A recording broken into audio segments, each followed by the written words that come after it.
Kanina pa ako nakikinig. Ang pinag-uusapan yung tungkol sa suka. As a matter of fact po, kagabi nag-uusap kami mag-asawa, bakit ganon? Bakit ganon silang kabastos? Sabi ko, kaya nga ang sinamahan kong slate, yung walang bastos, yung mga taong magsaserbisyo ng totoo sa mga Pilipino. Ang PDP Laban Slate. Mahirap po itong pinasok ko. Alam niyo po, nagawa ko na po lahat sa buhay ko eh. Bilang artista, nagawa ko na po lahat yung gaganda pang bagay. Nanalo ko 27 beses Best Actor. Naging box office king ako. Naging superstar ako. Akala ko po, ayos na lahat. Yung pala may kulang pa. Naisara ko nga po yung libro ko eh, Aklat ng Buhay Ko bilang Artista. Nung makita ko pong may kakulangan, dahil nakita ko po ang ginagawa ng aking kaibigan, si Senator Bongo. Buong Pilipinas po, inikot na namin. Mag-aanim na taon na ho kaming umiikot. Sa kaduluduluhan po ng Pilipinas, dulot-dulo.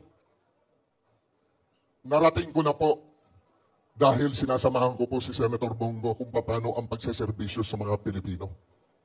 Yung totoong pagsaserbisyo. Sa pelikula, pagtatanggol sa mahihirap, tulong sa mahihirap, ginagawa namin yan nila Vivian Perez. Ginawa namin yan. Pero ang realidad ay ito. Itong nangyayaring kahirapan talaga sa mga mahihirap.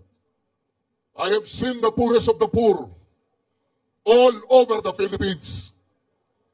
Balik-balik po kami ni Senator Bongo. Walang tigil. Bawal ang mapagod. Kalalabas ko nga lang ng ospital eh. Kasi sumobra ng pagod ang katawan ko. Pero pinilit ko pong dumating ngayong gabing ito, ngayong araw na ito dito. Dahil I will not miss this. Like what I said, nasara ko ang aklat ng buhay ko bilang artista. Meron akong isa pang hindi nagagawa. Kaya nagbukas ako ng aklat ng buhay ko muli, pangalawang beses. Pero hindi bilang artista. Bilang isang public servant. This is my last hurrah. And I want to give it all.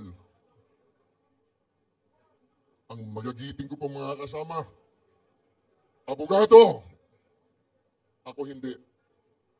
Meron mga kandidatong, mga kasama natin sa PDP, mga doktor, ako hindi. Meron mga engineer, ako po hindi. Ako po isang artista. Pero ako yung artistang magiging epektibong maglingkod at magserbisyo sa sambayanang Pilipino.